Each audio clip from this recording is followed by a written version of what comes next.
everyone. Okay, I just finished my run, but I want to share today.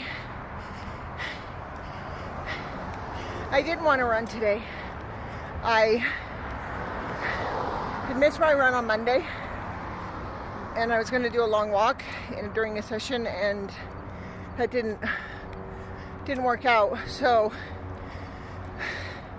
I haven't run since last week, but my last run was really hard. So I use a program called C2 5K. It's an app. It's Couch to 5K running, and I love it, and I don't get paid to promote it or anything. I just love it. It's free, unless you want to do the premium $5 a month, which tracks things for you and stuff. Anyway, the last two runs in that week, the first run was amazing. That's why I was so excited that I'd run 1.6 miles. But the other two were really hard. And I had a rough day during my CT scan yesterday. They ruptured. I can't remember the term again. It's invaded or something like that. But what they did is ruptured the vein so that the dye they were using for my CT scan went into my arm. And so my arm was massively swollen and really sore all day yesterday. It's still sore today, much smaller, but it was uncomfortable to say the very least. So anyway, this morning I just didn't want to run. And there's something I want to share about that. First of all, I went the first 2 weeks of running and didn't lose any weight. I went to a doctor's appointment last week. I was still 194.5. And I hate that number. It's a really hard number for me. And because I've only ever weighed that, like when I was pregnant. But anything over 180 to me is telling me I'm not the fitness level I want to be. So that was difficult. But more than that, it was getting harder and harder to run. So what I did is, I had a long conversation with myself this morning. And I'm like, you're never gonna drop that if you don't start running. It's gonna take time to teach your body to breathe and to adjust a really slow metabolism right now. That's not gonna happen overnight.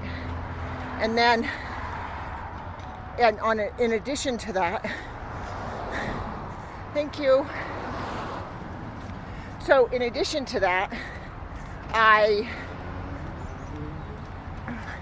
didn't want to push myself too hard either. So I've learned something through this process of being weak, never having been weak like this before, and that is that I have to go at the right pace. If I push too hard, I'll make it worse, or I'll want to quit. So what I did is, today I went back to week 1. I knew I could do week 1. It's run 1 minute, walk 90 seconds. I'd just come from week 3, which was run 3 minutes, and then walk 3 minutes, and then run 90 seconds, and then walk 90 seconds. And running 3 minutes straight with my condition is a lot harder than running 1 minute straight. So the reason why I say all this is because it's not we have to push ourselves or force ourselves. We have to say, what can I do? We have to find a way to say, what can I do? Do I not feel like I can run today? Okay, can I walk? Then walk. And if at some point during the walk you feel like running, run for a little bit. And if it gets too hard, walk. There's something in our society that tells us it has to be hard. Being challenged does not have to be painful. It does not have to be suffering. We want to go as far as we think we can, and then push it an extra 15 seconds. When you're like, I have to stop running. Right now, it's too much. Can I make it to that light post? Then stop at the light post. It's just this idea that we can go further than we think, but we don't need to go too hard, because that's what discourages us. The brain won't want to go next time if you make it do what it's not capable of doing. So I want to say that. I also want to say, I think my weight has dropped today. I did put on a pair of pants yesterday that I could button. I couldn't wear them, but I could button, and I couldn't in a while.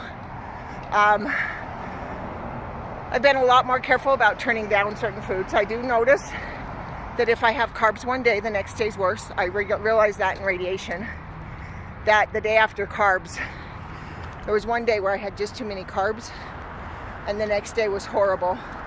So we want the right carbs, but also want to be careful and observe. Well, what I ate this today, how was my